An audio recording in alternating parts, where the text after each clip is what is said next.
If you're wondering how to record screen share tutorials for your course in just a few minutes, then you're in the right place. In this quick guide, I'll show you exactly how to create professional tutorials that engage and educate your students, all without overcomplicating things. Stay with me till the end because I've got a special offer that you won't want to miss. First things first, you need the right software. You've probably heard of all the popular options like OBS, Camtasia, or ScreenFlow. But in this video, we'll be using a software that makes it super easy to record and edit your screen share tutorials. And yes, you'll get access to an exclusive free trial just for watching this video. More on that in a moment. So, what's the first step? It's simple. Set up your screen.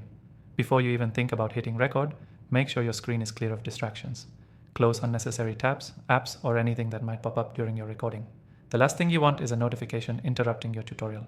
Clean up your desktop if needed and make sure the window you're recording is front and center. Now open up the software we'll be using.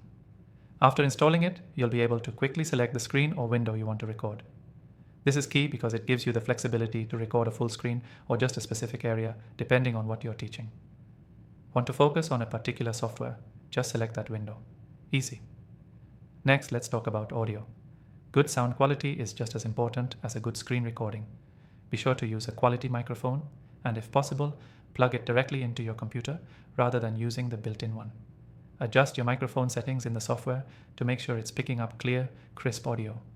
If you're recording a step-by-step tutorial, make sure your voice is in sync with your actions on screen so your students can follow along without any issues. With your screen and audio ready, it's time to start recording. Hit the record button and start walking through your tutorial as you normally would. Speak slowly and clearly, and remember, this isn't about rushing through the material. You want to make sure every step is explained in detail, especially if it's something complex. Don't worry about making mistakes. Just pause and pick up from where you left off. The software we're using makes editing these little mistakes a breeze. Now, let's talk about editing. After your recording is done, go back through it and trim out any unnecessary pauses or mistakes. You don't want to waste your students' time, so keep things tight and to the point. Adding captions or highlights can help emphasize important points during the tutorial, but keep it simple. Don't overdo it.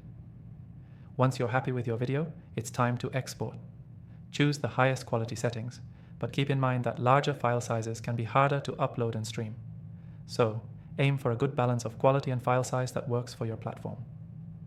As a quick recap, set up your screen to avoid distractions, choose your recording area, use a quality microphone, speak clearly, and edit the video down to keep it concise and engaging. These simple steps will make your screen share tutorials look and sound professional. Before I close, don't forget to grab your exclusive free trial of the software we use today, link in the description below. Trust me, it's the best option for recording screen share tutorials for your course. The key takeaway here is to keep things clear, concise, and high quality, whether it's your screen setup, your audio, or the final edit. Follow these steps and you'll be creating great tutorials in no time. Thanks for watching, and I'll see you in the next video.